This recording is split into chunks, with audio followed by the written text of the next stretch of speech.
Radio U presenta Sentirse Bien. Otros discursos sobre salud mental. Es una de las medicinas fundamentales. Si estás enamorado y sos correspondido y está todo bien, se te amplía el corazón, se te amplía el mundo, sos mejor con todo el mundo. O sea que todo pasa por ser alegre o ser triste. Entonces tenemos que tratar de torcer esa energía y ponerla en algo positivo. Salir. No hay nada más terrible que quedarse en la tristeza. Hay que salir del agujero interior. Acabamos de comprender qué es la claridad mental. Pero, ¿cómo podemos mejorarla? Vanina Capelli, psicóloga.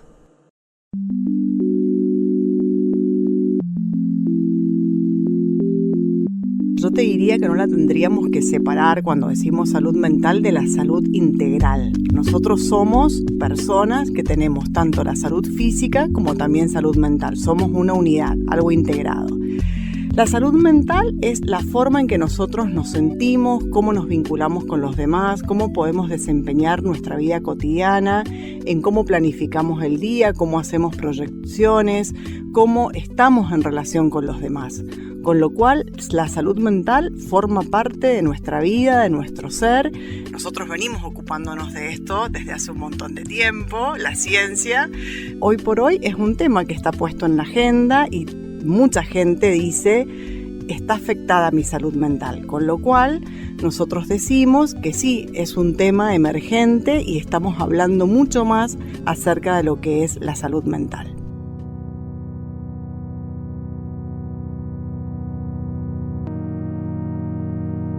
No podemos dejar de lado este acontecimiento que irrumpió, que tiene que ver con la pandemia, porque precisamente ese acontecimiento modificó parte de nuestras vidas y además lo que visibilizó las desigualdades que por ahí estaban ocultas y hicieron más emergentes.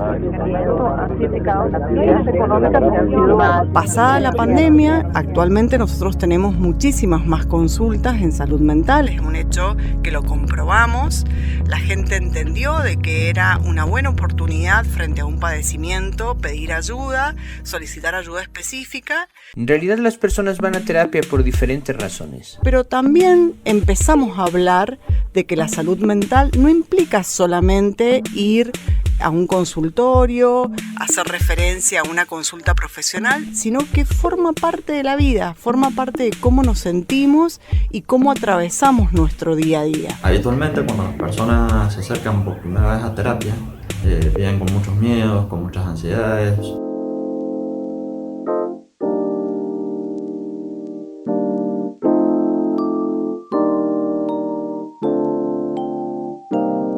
En líneas generales, yo voy a hacer referencia a algo muy importante que nos transmite la Ley de Salud Mental Argentina, que es una ley pionera, impecable, que es la 26.657, que fue sancionada en el 2010. La ley hace referencia a que la salud mental es un proceso. ¿Qué es la salud mental y cómo podemos cuidarla? Es un proceso y que está construido por muchos factores, no solamente los factores individuales, sino también los factores, por supuesto, psicológicos, sociales, culturales. No puedo soportar estar así todos los días. Siempre la misma rutina, ya no aguanto más. En función de cómo yo me desarrollo en un contexto determinado y de las oportunidades y las limitaciones que me da el contexto, mi entorno, mis afectos, la gente con la que me vinculo y mis aspectos personales, si se quiere, biológicos y psicológicos, es la manera en cómo yo voy a transitar un padecimiento o no. Estoy desesperado y mi mente comienza a girar. Sé que tengo algo dentro de mi cabeza. Me vuelvo loco y quiero salir a cantar. Y que ese padecimiento que yo voy a transitar es netamente transitorio. Eso es algo re importante que nos transmite la Ley de Salud Mental y que nosotros tenemos la responsabilidad de transmitir. Que no siempre una persona que atraviese un padecimiento mental y que requiera una ayuda profesional va a tener ese padecimiento toda su vida. Con lo cual, las oportunidades del entorno, ¿sí?, van a favorecer o no para que ese padecimiento sea lo menos sufriente o simplemente pueda elaborarse y pueda resolverse. Es hablar con un profesional que sabe cómo funciona la mente, las emociones y las relaciones humanas, y te puede dar herramientas para resolver problemas de varias índoles. Hoy por hoy los padecimientos son un montón, muchas demandas que tienen que ver con la ansiedad y el estrés. Y eso tiene que ver con las características de la época. Nosotros vivimos en una época hipermoderna que lo que nos confronta es todo el tiempo a ser productivos, rendir, ser eficientes, resolver las cosas en un tiempo inmediato, tener experiencias que sean placenteras. En nuestro contexto lo que nos empuja es al éxito y al bienestar pleno. Y eso es imposible. Entonces, contradice este mandato social, este mandato de época, con lo que nosotros venimos trabajando, que es la salud mental. Nos enyoguizamos, respiramos profundamente del abdomen y utilizando la posición 1, llamado poroto nuclear. Es un proceso que tiene que ver con un momento determinado y que no siempre tener salud mental tiene que ver con que yo estoy bien. Eso es un mito que nosotros tratamos de deconstruir. Es imposible estar todo el tiempo bien y lograr el bienestar pleno. Hay días que estamos muy bien, hay momentos que transitamos padecimientos que nos hacen que no funcionemos tan bien.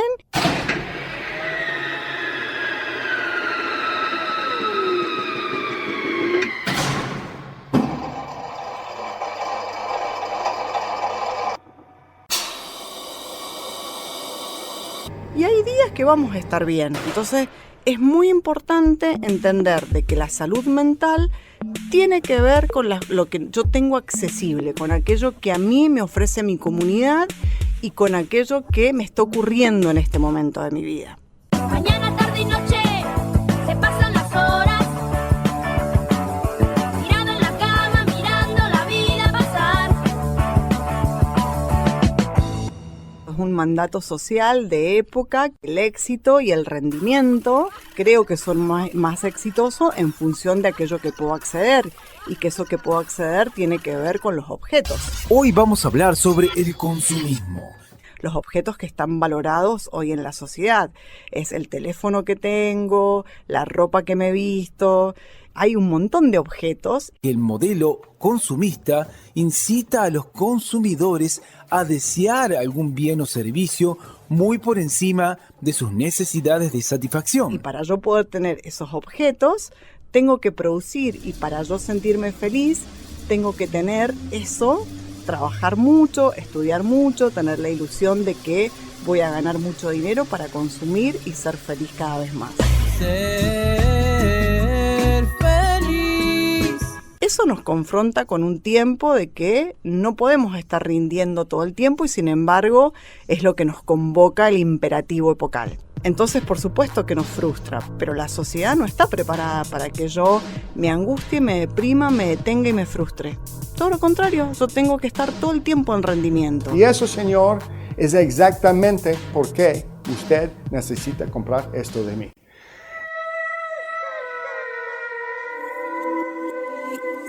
Mucho amor, esta hora expansiva de luz, de sanación entre hermanos. El lema es: frente a los laberintos personales, las salidas son colectivas. Lo grupal también habilita que yo pueda sentirme identificado con lo que el otro también le pasa y que muchas veces tiene que ver con esto común, que no estoy solo. Entonces me acoge lo grupal en compartir ese momento y dejarme de lado en lo solitario, de que solo creo que yo soy el que está sufriendo. Y también habilita lo grupal el poder encontrar cómo el otro le puso palabras a una situación que a lo mejor para mí también es muy parecida y que no logro ponerle en palabras como lo hace el otro. ¡Vaya una droga! ¡Vaya una droga!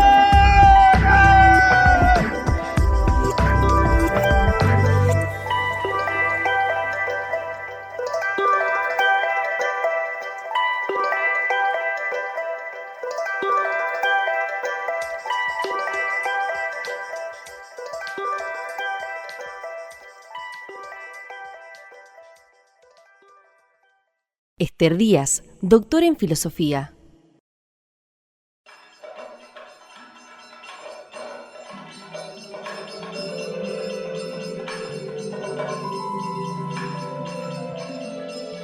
Yo no soy experta en música para nada, sin embargo disfruto muchísimo la música. Bueno, cambiando lo que hay que cambiar, lo mismo aspiro con la filosofía. Por eso trato de escribir claro, viste que en general mis libros, aunque sean libros de estudio, tratan de ser claros.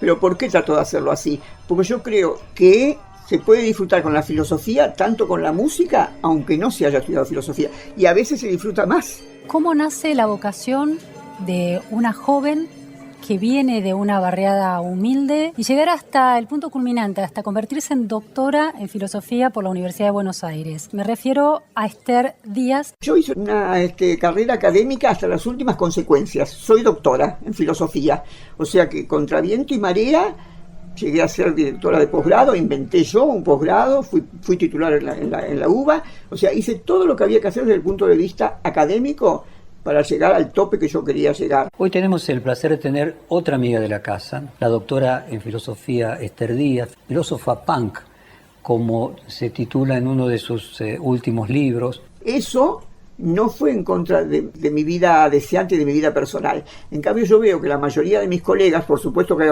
honrosas excepciones, y ahora con las jóvenes mucho más, me refiero a la gente de mi generación, no es serio dedicarse a temas de la sexualidad o del deseo. ¿En qué medida el deseo modula cuerpos y subjetividades? Hay que dedicarse a la razón pura, ¿viste? A la idea absoluta, a cosas así que sean muy, muy académicas, que nada menos que Nietzsche y Foucault demostraron que se puede hacer el más académico del mundo y destapar esa olla terrible del deseo. Hoy quiero hablar de uno de los temas filosóficos quizás más interesantes, que es el tema del deseo. Para plantear el tema del deseo es importante... Olla con cosas ricas y olla podrida también, porque lamentablemente también hay deseo de cosas malas. ¿Cuál es tu deseo, corazón? Decime por favor, ¿cuál es tu deseo?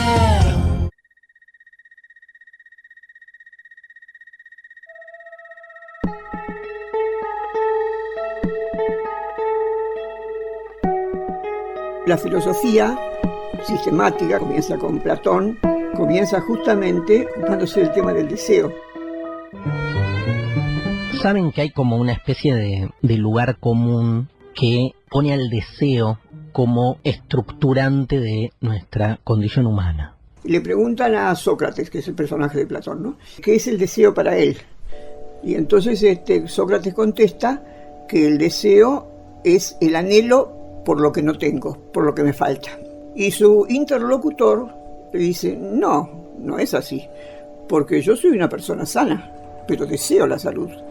Entonces Sócrates le dice, bueno, me estás dando la razón, porque vos sos sano ahora, en este momento, pero no sos dueño de tu salud dentro de 2 minutos. O sea que siempre es lo que no tengo. Yo tengo un deseo de comer galletica, pero yo no tengo harina. Entonces, como en última instancia nunca se satisface el deseo, por eso, tomado de Platón, Lacan va a decir el deseo no tiene objeto. Jacques Lacan fue un psicoanalista francés nacido en París en 1901. Que retoma la lectura de Freud y que funda su propia escuela. ¿Por qué no tiene objeto? Porque lo que creemos que es nuestro objeto de deseo, lo tomamos y no nos satisface para siempre. O sea, vamos a suponer, hacemos el amor y volvemos en un tiempo a tener ganas otra vez de hacer el amor. Comemos y volvemos a tener hambre. Bebemos y volvemos a... O sea que... ¿Alguna vez has deseado tener huesos fuertes y músculos flexibles? Por eso los griegos, con su sabiduría infinita, lo relacionaron con el ave fénix, que renace de sus cenizas. Tenés un deseo enorme, lo satisfacés, entre comillas, pero de las cenizas de ese deseo va a renacer otra vez otro deseo. ¿Qué es la libido? Pues la libido es simplemente el deseo sexual. Ya está.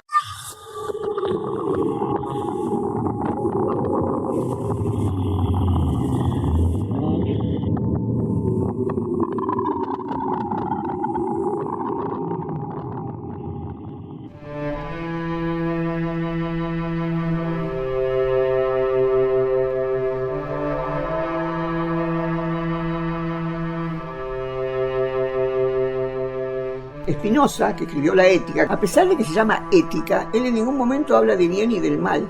dice que la realidad solamente nos puede afectar con pasiones tristes o con pasiones alegres. Entonces, si nos afecta con pasiones tristes, ahí está el mal. No dice la palabra mal, pero ahí está, porque cuando uno está triste, o sea, está mal, no quiere por ahí ni que se le acerque nadie, no le gusta nada. En vez, cuando estás enamorado y sos correspondido y está todo bien, se te amplía el corazón, se te amplía el mundo, sos mejor con todo el mundo. O sea que todo pasa por ser alegre o ser triste. Entonces tenemos que tratar de torcer esa energía y ponerla en algo positivo. Salir. No hay nada más terrible que quedarse en la tristeza. Un ser triste es un ser no creativo. Yo creo que la creatividad nos trae alegría. Cuando uno está sin deseo no puede crear nada. Tenemos capacidad para que cuanto mejor lo sentimos con nuestro cuerpo, con nosotros mismos, mejor podemos ser con la sociedad también y con la comunidad.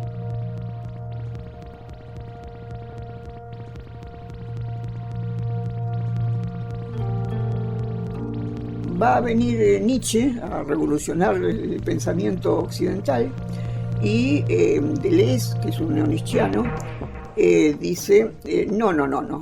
El deseo no es lo que me falta, al contrario, el deseo es lo que me sobra. O sea, tengo tanta pulsión deseante que es como que me rebalsa, y es por eso que se hacen revoluciones, se hacen grandes amores, se transforma un país o se transforma una persona por el exceso de deseo, por esa fuerza que él va a llamar cuerpo sin órganos. Es como un cuerpo, o sea, produce en nuestro cuerpo, que es lo que somos solamente cuerpo, algo diferente.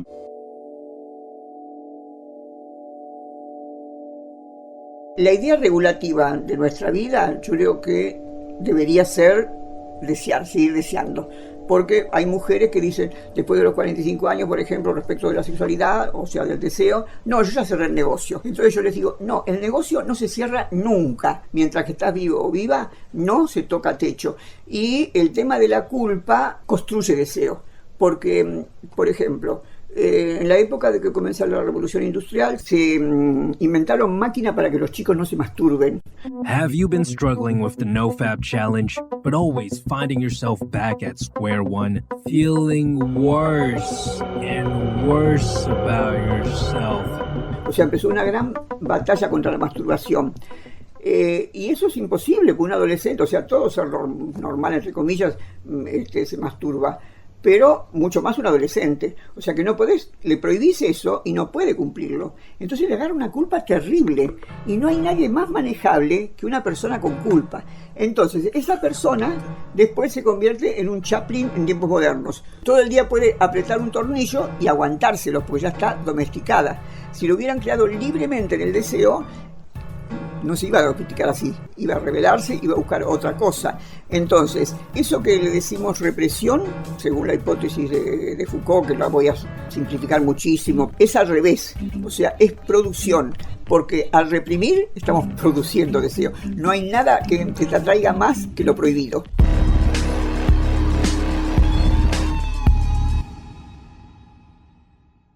Por si acaso se acabe el mundo, todo el tiempo de aprovechar. Lo que yo propongo es que hay que estar en disponibilidad para el deseo. Que si uno está en disponibilidad, el momento de disfrute llega. Ojalá salga el sol. Ojalá salga el sol. Dos cuerpos, frente a frente. Son a veces dos olas. Y la noche es océano. Ojalá salga el sol. Muy pocas veces nos han hablado de cuáles son los beneficios que puede traer la exposición al sol. Hoy aprenderemos la ruleta de las emociones. ¿Racionales o emocionales? Gran parte de nuestra salud está regulada por el sol. Ojalá salga el sol. Me gustan los aviones, me gustas tú. Me gusta viajar, me gustas tú. Me gusta la mañana, me gustas tú. Me gusta el viento, me gustas tú. Eyal Moldavsky, filósofo, conductor, influencer. Hay quien cree que la filosofía es una especie de adorno prescindible ahora que existe la ciencia, o que es una disciplina cultivada por ancianos en Torres de Marfil que piensan sobre temas abstractos o estériles que no conducen a lugar alguno. A mí me causa gracia la idea de la filosofía volcada a lo cotidiano, porque para mí la filosofía es lo cotidiano. A mí me parece que la filosofía se te viene encima con cualquier cosa cotidiana y que lo cotidiano, en todo caso, mientras si no toca o si no se entera de que la filosofía está ahí al lado, la filosofía la espera y un día llega. La importancia de la filosofía en la vida diaria tiene una gran relevancia y podemos empezar con la importancia que ésta tiene para reflexionar sobre las ideas o decisiones que tenemos en distintas situaciones. Un esfuerzo muy grande y un trabajo por entender y explicar o dar sentido o ordenar la vida cotidiana. El sentido, las pasiones, cómo tener una vida mejor, cómo tener una sociedad mejor, cómo construir un mundo más ordenado, qué hacer con nuestra moral, qué hacer con con nuestros amigos, con nuestros vínculos, con nuestra individualidad, con nuestro egoísmo. A mí no me parece que la filosofía tenga que hacer un esfuerzo por llegar a lo cotidiano. Hagamos la presentación. Eyal Moldatsky, vas al hotel. Contame todo lo que pones. No tengo idea. Pongo en algún lugar estudiante de filosofía y... ¿Somos seres racionales o emocionales? La razón y las emociones a veces se conjugan, a veces chocan.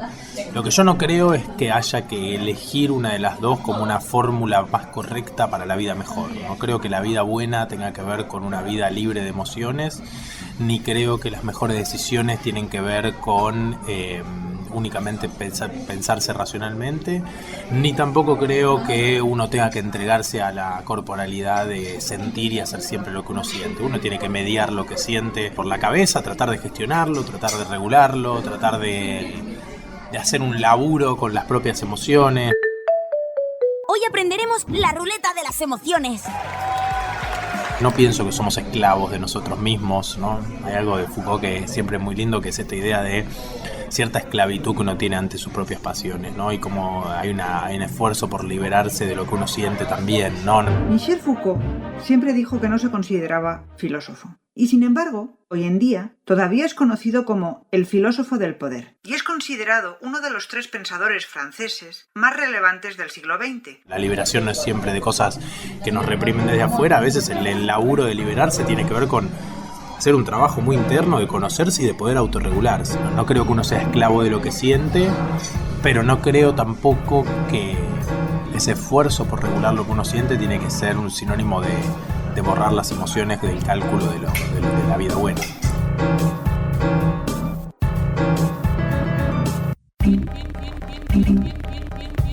Cuando me preguntan, ¿es usted feliz? Inevitablemente, mi mente se fuga.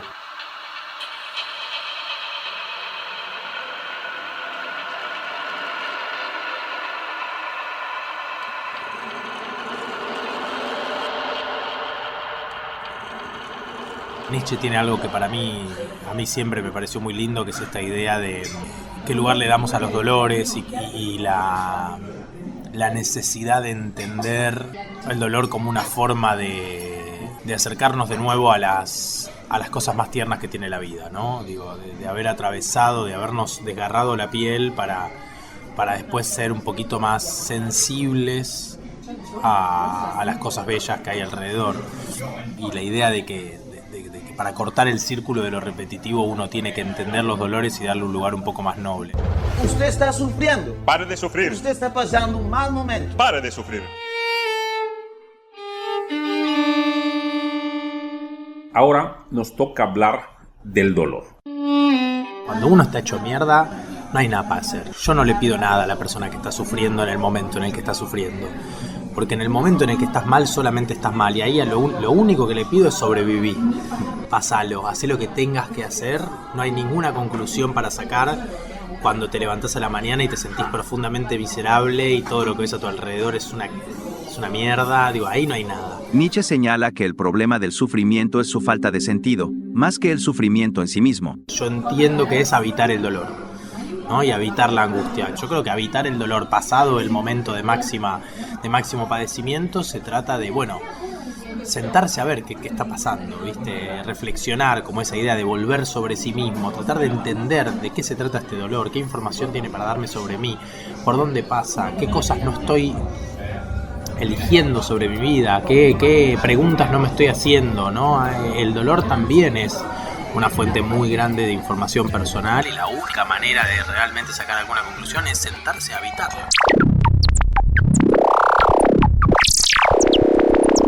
En esta ocasión con Ello Moldavsky. Gracias, Ello. Gracias por invitarme. A una breve introducción, presentación. Sí. Ello sos filósofo, comunicador, humorista y creador del ciclo de videos Filosofía en un Minuto.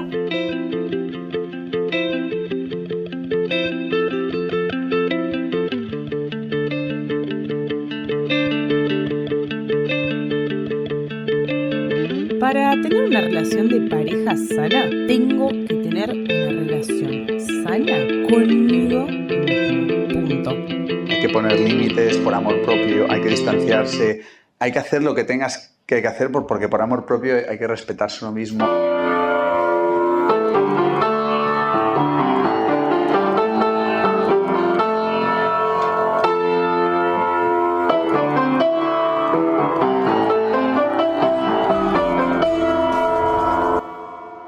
No hay nada más pedagógico que un amor, digamos, un buen amor. La única diferencia entre los vínculos buenos y los vínculos malos es la gente que tuvo la suerte de cruzarse con alguien que lo quiera bien a tiempo y que le muestre lo que es el amor bien realizado.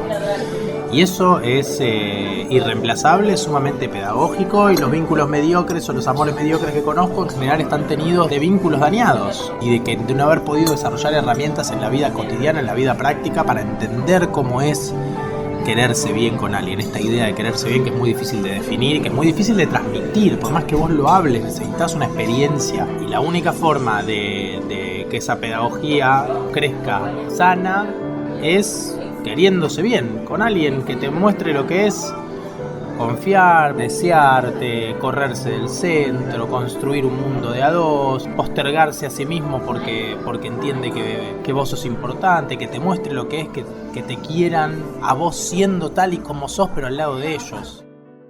A mí me gustaría saber, las parejas que sí funcionan, cómo lo hacen, si hay algún secreto que nos puedas compartir. ¿Se han puesto a pensar alguna vez qué hacen las parejas que funcionan bien?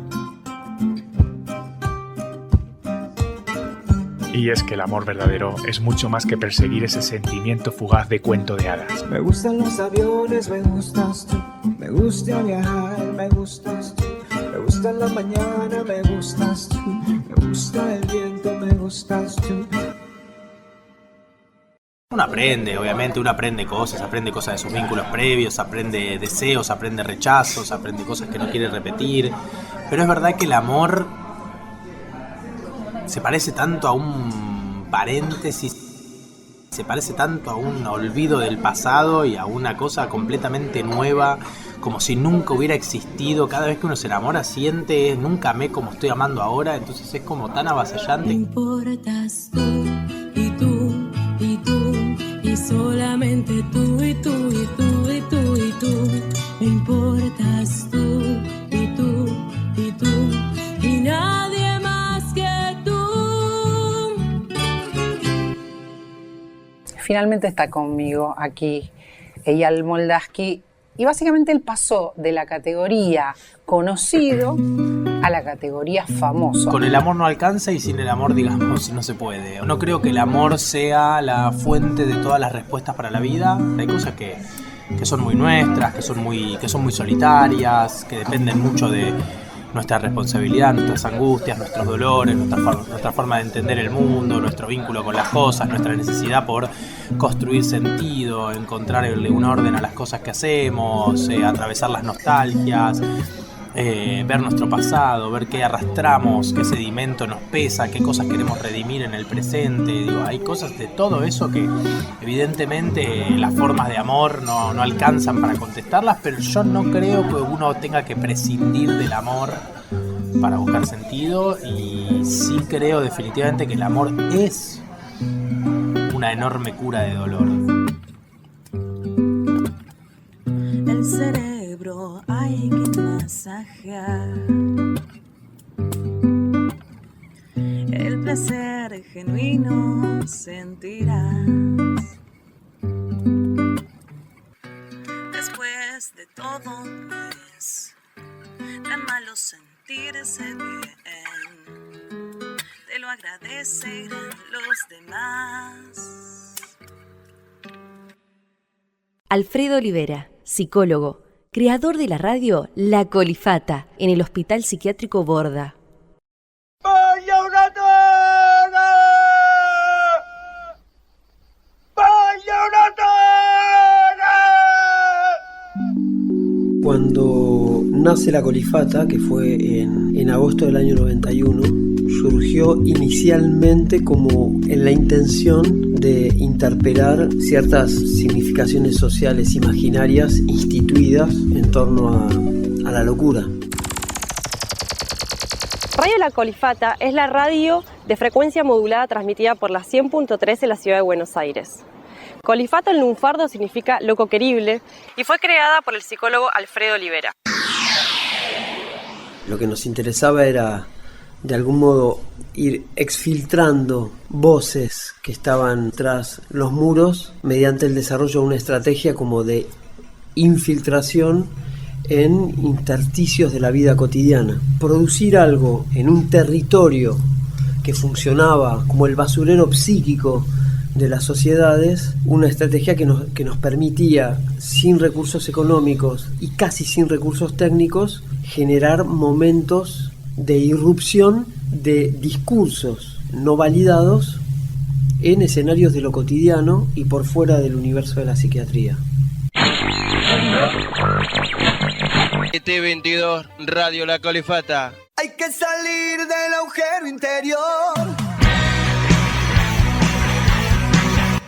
Cuando nace La Colifata, las primeras salidas eran los corresponsales.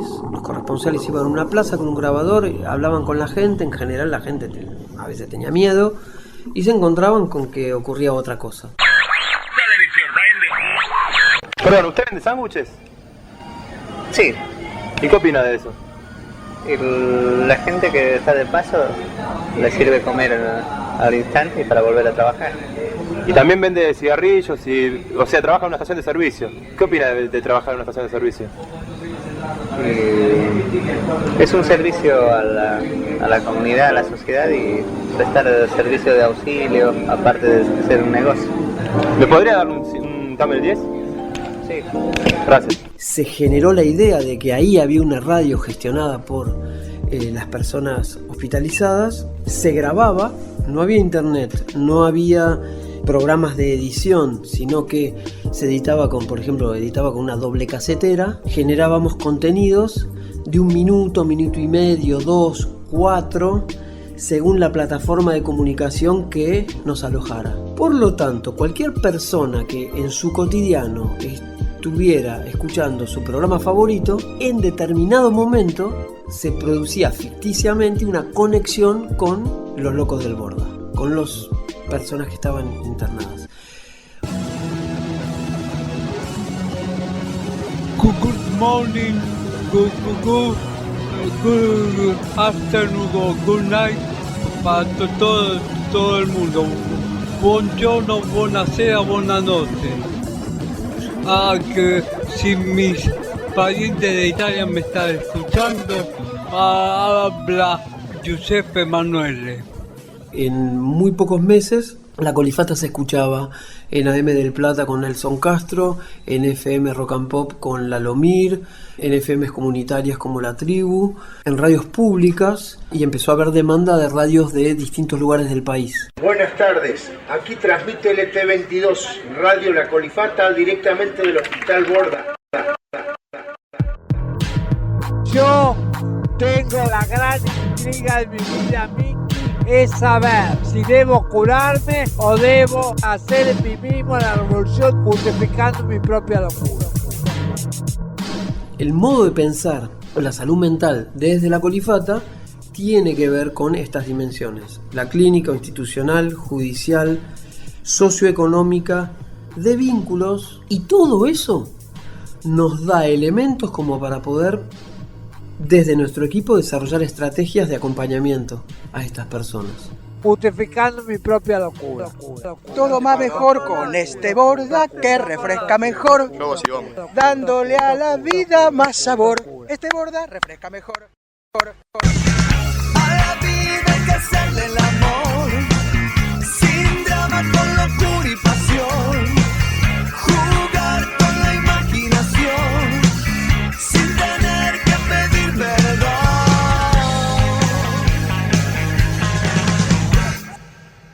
La filosofía era un tema de los eruditos.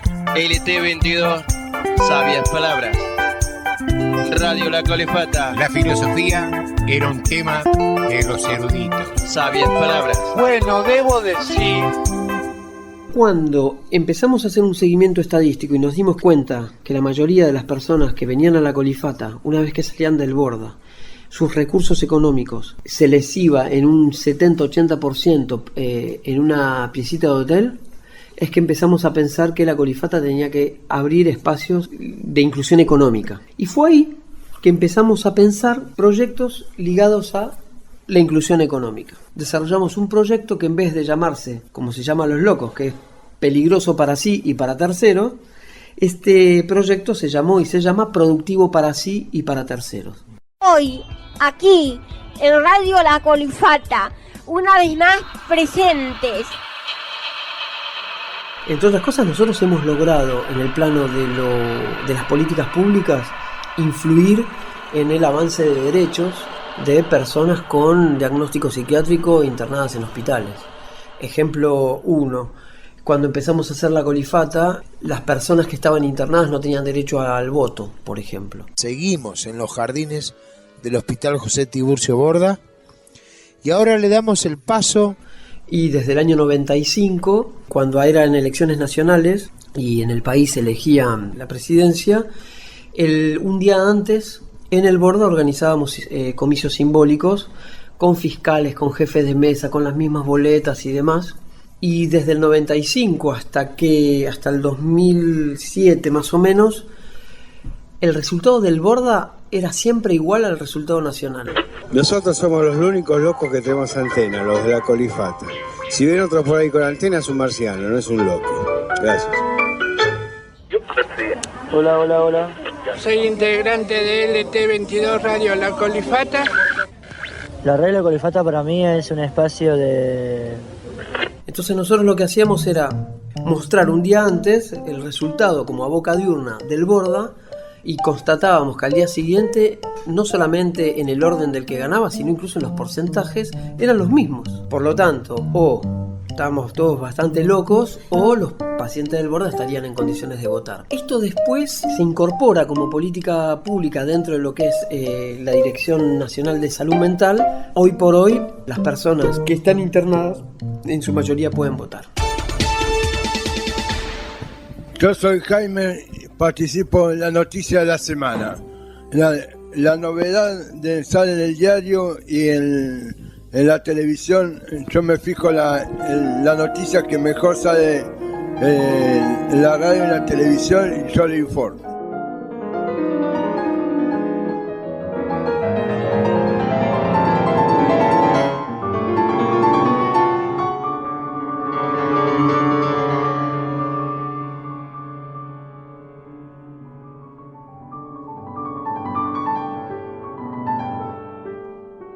La Colifata colaboró bastante también en todos los procesos de discusión que derivaron en la aprobación de la Ley Nacional de Salud Mental, que es una ley que hace eje en los derechos de las personas. La radio nació con el don de darle la palabra a quien era desechado por una sociedad que no sabía cómo lidiar con el síntoma de la locura. Que también tiene sus fallas y sus defectos, pero que ha sido un avance inmenso, que no es construir ese sujeto de la intervención o esa figura, la del sufriente psíquico o la del enfermo mental, como aquel que se organiza toda la atención en la presunción de la peligrosidad, sino que es pensar la organización de toda la atención en la promoción de su derecho a ser parte de una comunidad. Acaba de empezar la transmisión de Radio La Colifata 100.3 en el Hospital Borda. Eso es un cambio paradigmático radical que tiene correlatos en que las personas decisorias de procesos que pueden derivar en internación ya no es solamente la del médico, sino la de un equipo interdisciplinario. La radio le ha ayudado en su rehabilitación, ha sido una terapia importante. Sin ninguna duda, la radio es una forma de esperanza, ¿no? Es un lugar de encuentro y aparte un espacio de alegría, porque todo se hace con mucha alegría ahí. Ser feliz y vivir sin miedo.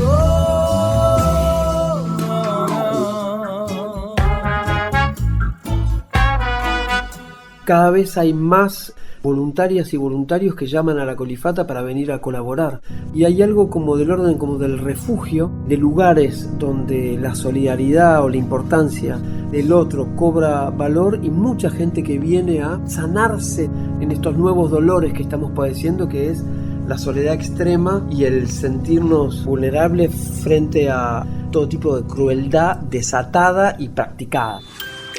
Nuestra salud mental es un proceso personal y colectivo que tiene que ver con la forma en cómo vivimos, nos alimentamos, sentimos, descansamos y nos relacionamos con nuestro círculo más cercano. Lejos de resistir, son espacios de la reinsistencia, no de la resistencia, y de la reinsistencia en lugares que se ofrecen al deseo en términos de alojar a seres en búsqueda.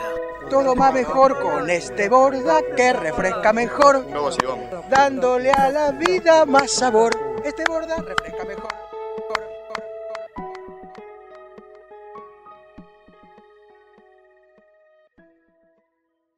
Mariela Videla, psicopedagoga.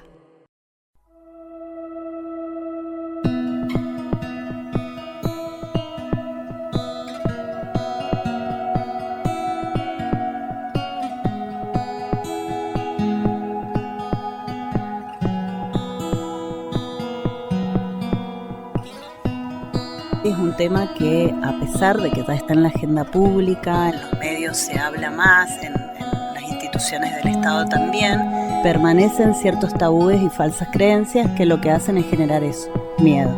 Creer que si se habla puede haber contagio, instalar por ahí que puede alguien sentirse identificado, encontrar una solución a sus problemas a través del suicidio. Esta sería la falsa creencia, ¿no? Que porque se hable se va a producir un efecto contagio. Obviamente el suicidio es una problemática social que conmociona a las familiares, a las instituciones de las que forma parte la persona, ¿no? Eso no significa que si no lo hablamos, bueno, lo vamos a prevenir, todo lo contrario. Cuando me preguntan, ¿es usted feliz? Inevitablemente, mi mente se fuga. Un día te das cuenta de algo y por fin consigues poner en palabras eso que te faltaba. Empiezas a despejar tus dudas. La primera escucha no hace falta ser profesional de salud mental, es escuchar y contener.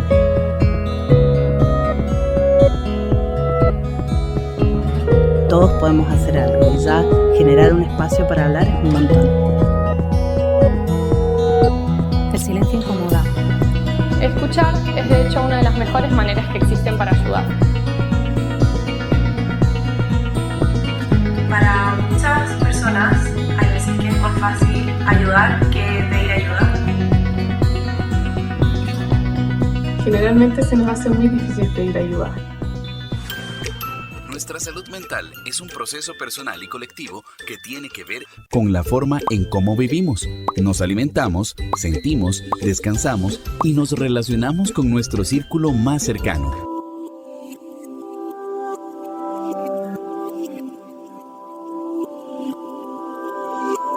Históricamente se pensó la salud mental como una responsabilidad unilateral, es decir, la persona es responsable 100% de su estado de salud. A partir de una mirada más amplia, que es lo que fundamenta la Ley Nacional de Salud Mental que surge en el 2010, lo que se plantea es que la salud está atravesada por distintos factores. Primero es un derecho humano, pero no se puede pensar a la salud, y la salud mental en particular, como alejada de la garantía de derechos. En el 2015 surge la Ley Nacional de Prevención del Suicidio y toma esto, ¿no? Y lo mismo, el suicidio como una problemática, como una urgencia subjetiva, también está atravesada por todo lo que venimos hablando, y el Estado tiene responsabilidad. Está la alteridad, está el otro, está el Estado. Insisto, no se puede pensar este tipo de problemáticas como una responsabilidad unilateral, mía nada más. Por eso se lo piensa como una problemática social, donde hay que garantizar el derecho a ser escuchado, el derecho a acceder a la salud. Ya desde la filosofía, desde Platón, se planteaba el suicidio, ¿no?, con todas estas aristas, como el acto de valentía, acto altruista, como el acto de cobardía. Se ha venido viendo y se sostiene lamentablemente, pero todos tienen un común denominador. Se trata de gente con un padecimiento, gente que está sufriendo, que no es ni más cobarde ni más valiente, ya sea por cuestiones religiosas, filosóficas o lo que sea. Tenemos que tener un compromiso de ir eliminando todos esos mitos, porque si no va a seguir gente que necesita ayuda no encontrando respuestas. Si quiero aprender a dejarme ayudar, a pedirle algo a las demás personas, pues este es el momento indicado. Ni siquiera podemos tener estadísticas claras, porque todo esto que está instalado y que forma parte del imaginario y de las falsas creencias hace que por ahí en el registro de un suicidio no se registre como tal. Lo que está clarísimo es que ha aumentado en el último tiempo, que aproximadamente 800.000 personas mueren en el mundo al año por suicidio.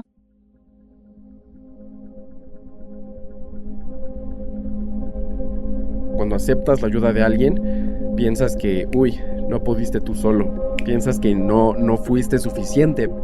El suicidio es una problemática de salud mental enigmática, multicausal. El hecho último no significa que haya sido la causa de por qué la persona se suicida. Una persona que entiende que el suicidio es la solución a lo que le está pasando es una persona que viene con un padecimiento psíquico importante, que no encuentra otra solución o entiende que es la manera de resolver ese problema. Básicamente se siente entrampado. Otra característica del suicidio es la ambivalencia, ¿no? No es que no quiere vivir más, no quiere vivir más en esas condiciones, pero si algo en su vida cambia, quiere vivir. No toda persona que se suicida es una persona que tiene un trastorno. No es que todas las personas que se suicidan tienen depresión, no. Ese es otro de los mitos. Y cuando una persona se suicida y nos ponemos en actitud de detective, lejos de aprovechar esa oportunidad tremenda para trabajar cómo prevenir en la comunidad que queda afectada, nos perdemos la oportunidad por creer, bueno, fue por este hecho, instalamos de que fue por esto o no lo hablamos más. Lo primero, voluntad política, por favor, atender ya al suicidio. Además, no os ciñáis solo a la salud mental, el suicidio es muchísimo más amplio, hay que intervenir desde todos los ámbitos sociales para poder realmente ser efectivos. El suicidio siempre ha sido un tema complejo, es un tema que nos llega y nos toca en lo más profundo de nuestro ser. Hay personas que tienen problemas y pasan años antes de decirle a alguien ayúdame. Hablar de suicidio es difícil. Y escuchar a alguien hablar del suicidio también es difícil. Pero es muy importante que nos enfrentemos a esa dificultad. Porque hacerlo puede salvar vidas. Un tema que necesita empatía, calidez, información y respeto. El tema es posibilitar que circule la palabra. No soy alguien que acostumbre a pedir ayuda. Escucharlo. Una escucha respetuosa, una escucha que no juzgue. Lo mejor que puedes hacer es escucharla, mostrar interés, darle apoyo. Una escucha que no se necesita ser psicólogo. Esta primera escucha hablo, ¿no? Que puede ser de un amigo, un hijo, un compañero de trabajo. Escucharlo ya le va a significar un alivio y después orientarlo y si no está pudiendo él buscar en su red de recursos que hay, bueno, yo le facilito la manera, digamos, de acceder, siempre poniéndome ¿no? como un referente afectivo de alguien que viene y confía en mí o que yo estoy advirtiendo que está en riesgo. Y después serán los profesionales quienes intervengan, ya sí con estrategias y técnicas específicas y para lo cual se necesita formación. Pero el mensaje es este, los famosos primeros auxilios emocionales los podemos dar todos.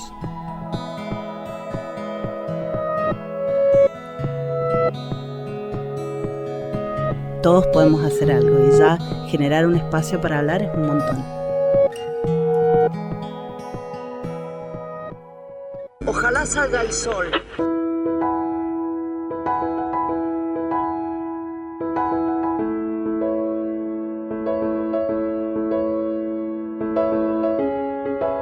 Un día te das cuenta de algo y por fin consigues poner en palabras eso que te faltaba. Empiezas a despejar tus dudas. Si no tuviera pena, si no tuviera miedo, si no tuviera ese agobio por pensar que algo en el camino puede fallar, ¿cuántas cosas intentarías? Ojalá salga el sol. Las cosas empiezan a cobrar sentido y reúnes el valor para empezar a caminar en esa dirección.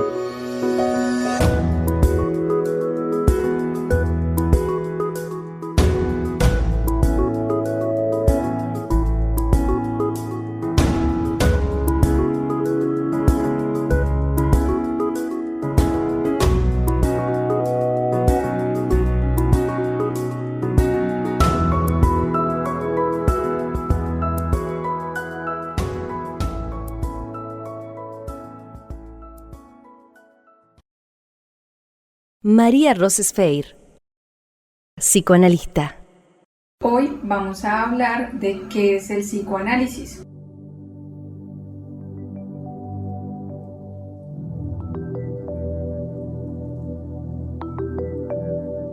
El psicoanálisis es una técnica que fue inventada por Freud allá en 1800. Es increíble que esto haya pasado en 1890 en adelante y que hoy tenga la vigencia que tiene, ¿no?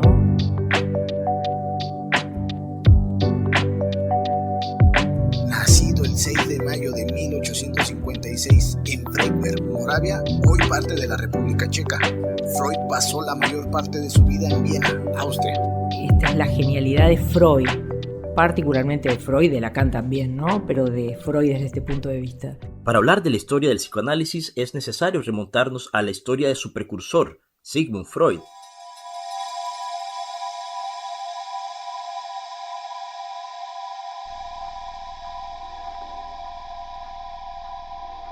¿Y qué fue el psicoanálisis? ¿Cómo surge?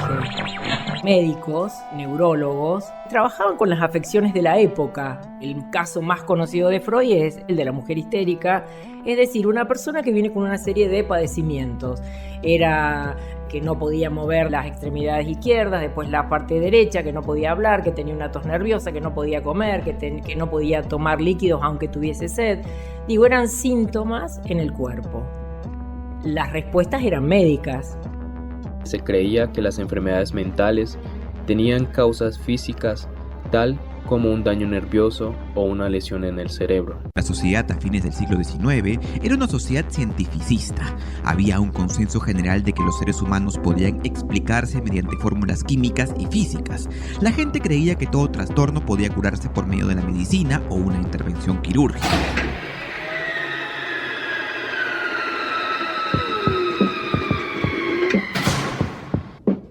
Lo que hacen, la genialidad de estas personas, es preguntarse, tener la capacidad, tener la valentía de decir, no nos alcanza con lo que sabemos. La medicina, lo orgánico, el cuerpo, lo biológico no alcanza. No estamos resolviendo. Y bueno, empiezan a implementar otras técnicas. La talking cure, que es la cura por la palabra. Trabajaban con la hipnosis. La hipnosis era un método poco común y del cual se duda su efectividad. Y les empieza a pasar que en la realidad misma, en los hechos mismos, descubren que hablando, las personas empezaban a curarse. Hablando de algo. ¿Hablando de qué? Empieza a ponerle conceptos Freud, ¿no? A teorizar. Hablando de sus traumas de la infancia, hablando de sus malestares, hablando de vivencias traumáticas también. Un día te das cuenta de algo y por fin consigues poner en palabras eso que te faltaba. Empiezas a despejar tus dudas. ¿Cuál fue la genialidad de este grupo de médicos, insisto? Empiezan a hablar de algo que aparentemente no era científico y es la existencia de algo que no da cuenta desde lo racional y es el inconsciente. El inconsciente es la parte de la mente en donde están presentes todos aquellos contenidos mentales a los que se les ha rehusado el acceso a la conciencia.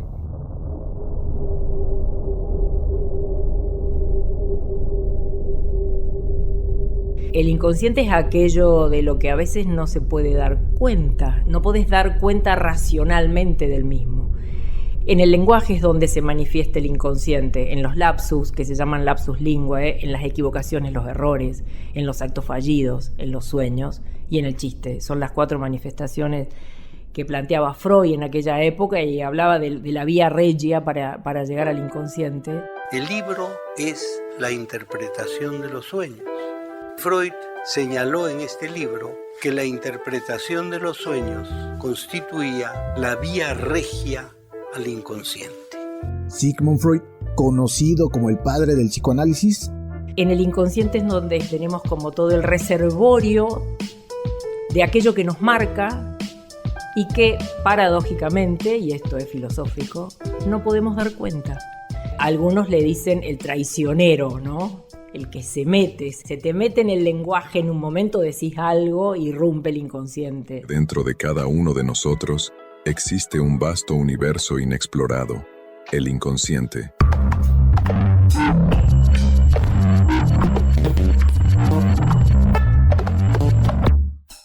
Según Freud, la mayor parte de nuestro pensamiento, de nuestro conocimiento y de los elementos que forman parte de nuestra mente no son conscientes. Es decir, están escondidos en lo más profundo de nuestro ser.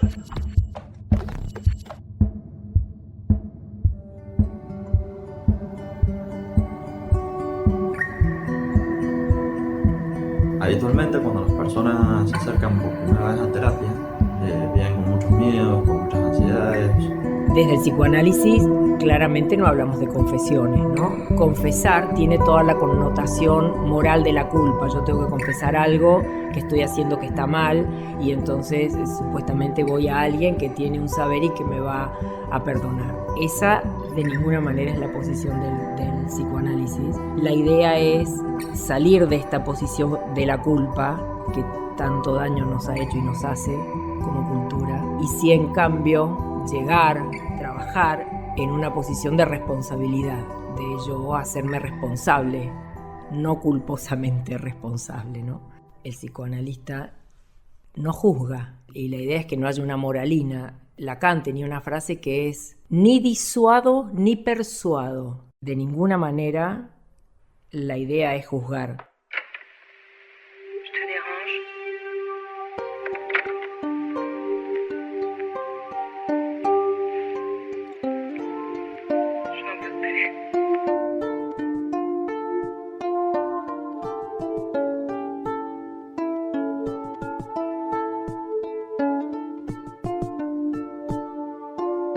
¿Qué es lo que hace uno como analista?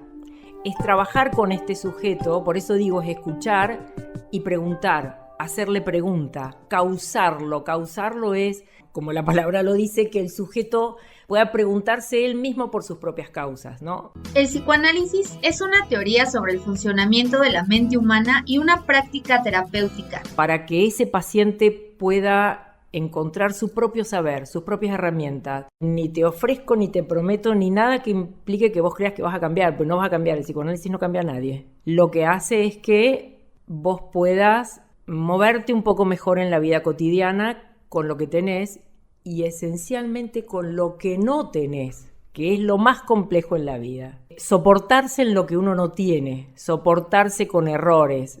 Entonces, bueno, eso es lo que se hace en una terapia analítica. En esta ocasión vamos a hablar acerca del psicoanálisis, de dónde surge el psicoanálisis, qué es el psicoanálisis y su historia.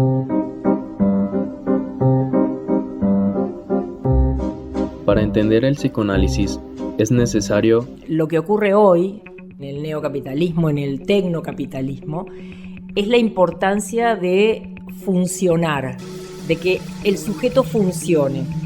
También podríamos decir que el sujeto produzca, lo que se necesita son sujetos que produzcan. Y la diferencia esencial en este caso con el psicoanálisis, que va a contramano de esto, se pone el acento en el existir, se pone el acento no en el tener para ser, sino en una existencia, en un hacer placentero, satisfactorio, que acote el goce, decimos en psicoanálisis, en una persona que esté lo mejor que puede estar con lo que tiene y, como te decía recién, con lo que no tiene. Y de alguna manera el padecimiento que uno escucha en los consultorios tiene que ver con muchas personas que no pueden con su hacer en esta exigencia casi perversa en ocasiones, ¿no?, de productividad.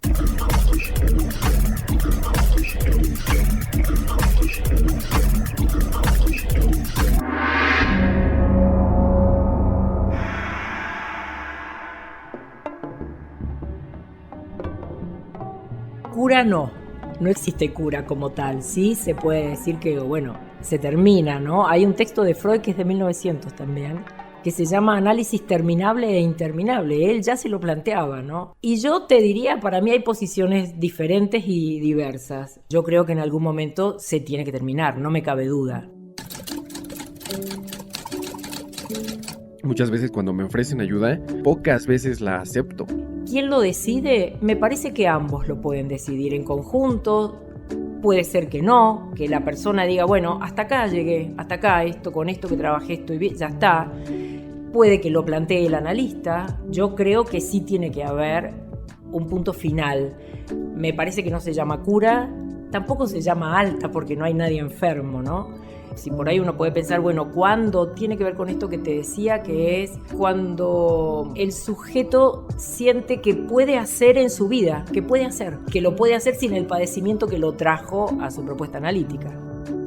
Si bien el psicoanálisis parte de esto, ¿no? De que uno no sabe, de que te puedes equivocar, de que no tenés las respuestas, de que no hay un sentido de la vida, es liberador el psicoanálisis.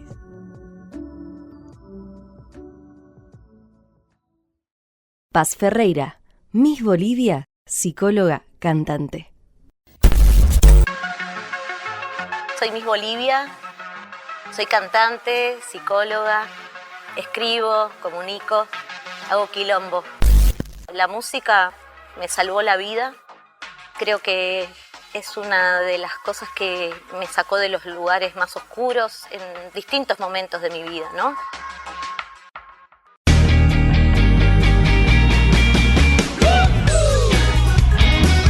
Pongo de pie para recibirla, ella la admiramos, la queremos. Bienvenida a la Argentina, Miss Bolivia.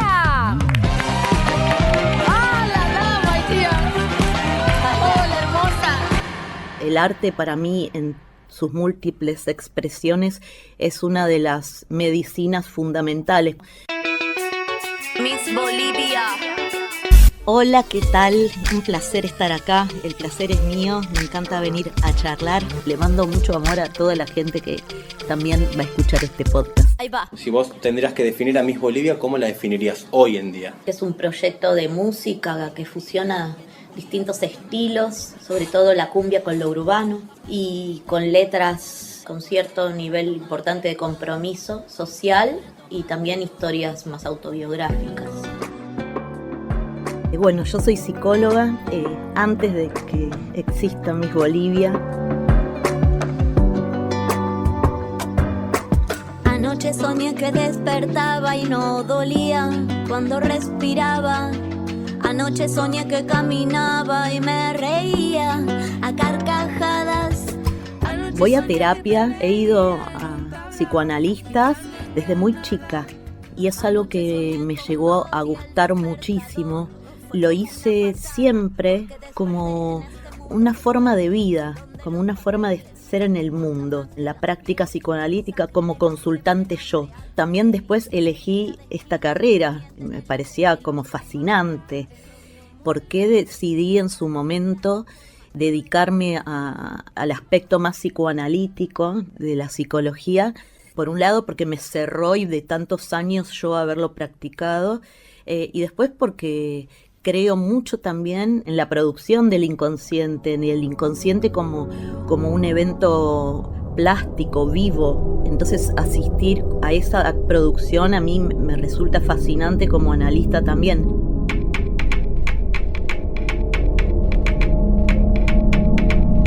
Se une a esta cuestión tan atractiva que yo siento por la palabra. Ya no disfruto de tu compañía, no quiero verte más de un solo día. Me cansé de que te quejes y que siempre digas Miss Bolivia. Abrazo. Yo me siento vinculada al arte en sus distintas expresiones desde muy chiquita, ¿no? Desde muy chiquita hubo algo que a mí me atrajo, ya sea en la escuela, o estudiaba piano con las monjas, o hacía teatro, cantaba en el coro desde muy niña, y siempre hubo algo que pulsó mi deseo hacia ahí. Después, a la hora de formar Miss Bolivia, o ya desde antes que había participado en un par de bandas también, y siendo profesional, teniendo otro oficio, ¿no? Dedicándome a la psicología, aparece esto más de grande. Y ahí creo que una vez que apareció este match, fue algo imparable. De hecho, yo en un momento de la carrera, cuando ya estaba Miss Bolivia y mi otro oficio de psicóloga coexistiendo, en un momento yo dejé la profesión de psicóloga por un tiempo. Entonces yo siento que canto o escribo o todo lo que tenga que ver conmigo y un hecho artístico, en general lo hago por urgencia. Es algo que necesito, el decir, ¿no? Es una necesidad espiritual, política, estética, de lucha.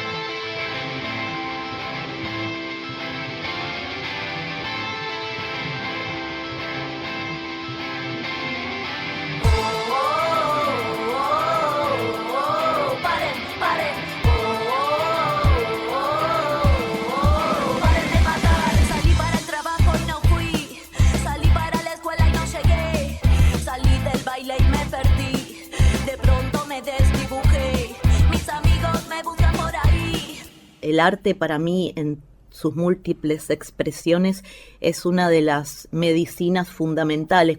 Yo lo tengo que decir como psicoanalista, como quizás persona que escribe, la palabra es una de las medicinas fundamentales para mí. La expresión, la palabra y después la creatividad, ¿no? Ante este aplastamiento subjetivo, crear desde donde sea, con lo que una tenga, la potencia de lo creativo contrarresta estas máquinas de opresión.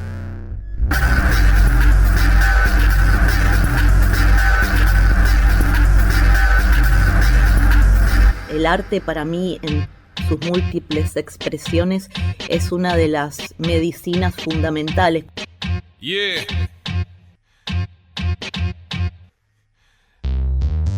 Este es el nuevo disco de Miss Bolivia. Se llama Alaja.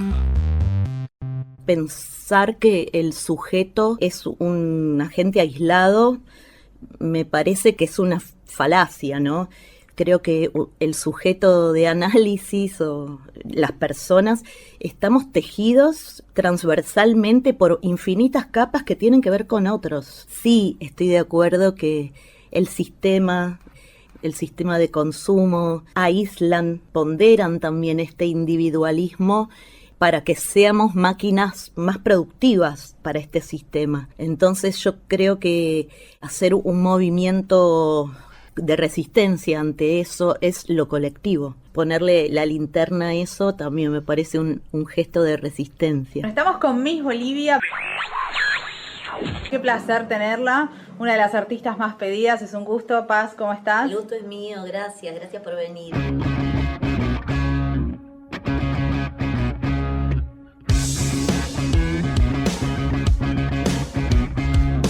Hay que matar al ego, hay que prenderlo fuego, hay que poner en orden la casa para empezar de nuevo. Esto de matar al ego, ¿no? Veía una frase el otro día que me atrapó que decía matar la egoteca o desarmar la egoteca, porque también matando al ego aparece la posibilidad de lo comunitario. Matar al ego y caminar, matar al ego y despegar, matar al ego es lo que quiero, matar al ego y despertar, matar al ego y caminar, matar al ego y despegar, matar al ego es lo que quiero, matar al ego y despertar, al ego hay que matarlo. Buenas tardes, buenas noches, ya estamos en esta tarde de entrevistas con Paz Ferreira, artísticamente Miss Bolivia, ¿no? ¿Cómo nos damos entre nosotros amor y a nosotros? Yo creo que, por un lado, estaría buenísimo, y creo que ya lo venimos haciendo, cuestionar críticamente, poner un poco entre la espada y la pared y retirar los velos de lo que es el amor romántico. Empezar a cuestionar estas narrativas que aprendimos, que fueron transmitidas durante un montón de generaciones, sería importantísimo, ¿no? Porque yo creo que también conforme podemos empezar a desarmar el guión del amor romántico y hacer una genealogía crítica, ¿no? De dónde viene esto, ¿no? ¿Me pertenece o lo mamé porque lo mamó mi vieja y mi abuela y un montón de generaciones? Y así también con las masculinidades, ¿no? Siento que empezar a desmantelar eso va a sí o sí tener un efecto dominó sobre cómo nos amamos a nosotras mismas y a nosotros mismos. Qué ganas de no verte nunca más y ser valiente. Decirte que ahora estoy mejor, que me comprende. Miss Bolivia. Porque le sobra el tiempo como a mí, porque le arde la sangre como a mí. El amor está en todos lados, somos nosotros, somos todos, ¿no? Hay que ver qué hacemos con eso. Yo siento que el amor es una gran energía, pero que estuvo como muy intoxicada y canalizada por estos tipos de discursos. Entonces empezar a pensar el amor también de otra manera, con los animales, el amor compasivamente, con la naturaleza, con una misma, la empatía. Una artista que reivindica muchos de los temas que hemos tratado, que representa la lucha feminista, derrumba fronteras con su música y que pide menos odio. Sí, lo tengo acá en mis antebrazos, mira, Calma, Respira. Es una canción de Miss Bolivia que se llama Calma y Respira. Es un mantra para mí, por eso lo tengo tatuado en mis antebrazos. Creo que ante todo este frenesí, esta cuestión tan avasallante de la cual hablábamos, donde muchas veces nos disolvemos, nos diluimos, calmarse y respirar también es un gesto de resistencia, donde este sistema de producción todo el tiempo quiere todo ya, todo para ayer, todo es efímero, todo tiene que ser productivo. Pararse, respirar, tiene más que ver quizás con el gesto contemplativo, ¿no? No productivo, y eso es también importante, ¿no? Lo siento como un recurso terapéutico, parar, gesto contemplativo, no productivo.